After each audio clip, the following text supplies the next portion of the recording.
This next grouping of letters that you're going to be reading through are epistles or letters written by the Apostle Paul.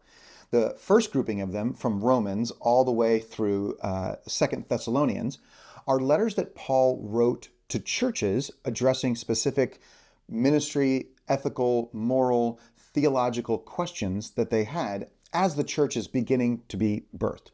Romans is a little bit unique in that we don't believe that Paul had visited the church in Rome before he went. All of the rest of the letters are in responses to churches that he had personally visited. Then we get 1st, 2nd Timothy, and Titus. And these are what are called the pastoral epistles.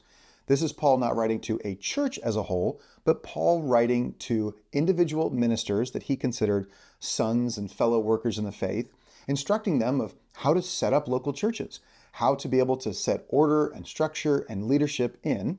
And then finally, the last book that we know that Paul wrote, Philemon, is a personal letter from Paul to a friend of his, Philemon, being carried by a former slave, Onesimus, to be able to share how this man should be treated now that he's become a brother in Christ. The Apostle Paul might be the greatest Christian who's ever lived. His theological insights are incredibly powerful, beautiful, deep, and at times hard to understand.